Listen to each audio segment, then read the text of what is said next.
नेमका विषय हा ट्रान्सफॉर्मरचा आहे. नंबर आपला नव्हती, आता नंबर 8ला जागा लागलेली आहे आणि सभागृहाचा पण हा विषय त्या ठिकाणी खूप दिवसापासून प्रलंबित आहे. तरी मी आपणास अनुषंगाने विनंती करतो की साहेब, फिरली या गावकऱ्याच्या वतीने मी आपणास सांगतो, तालुका बिलोली चिरळीमध्ये आलो. शिरळी तालुका बिलोली. हा, ते ट्रान्सफॉर्मर आहे. ते मोरी एक 7-8 वर्ष झाली ते ट्रान्सफॉर्मरची. या ट्रान्सफॉर्मर इथं फार मोठ्या अडचणी येतात. बाजूला वस्ती आहे, डेंजर झोन आहे. मी फोटो पाठवतो. आता लागलीच हा ट्रान्सफॉर्मर शिफ्ट करून द्यायचा. कुठल्याही प्रसंगी या ट्रान्सफॉर्मरमुळे काही घातपात होण्याची एवढी खूप दाट शक्यता आहे. तार खाली आले तणाव घरामध्ये आणि सगळं घराला लागून कनेक्शन आहे. सगळं सपोर्ट वगैरे दिलाय. तणाव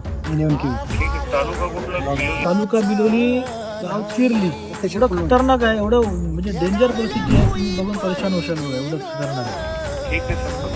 काही करून घ्यावं लागते तुम्हाला, काही करून. आता तुम्हाला फोटो पाठवतो, ते काही करून ताबडतोब इमर्जन्सी मध्ये मार्गी लावायचे.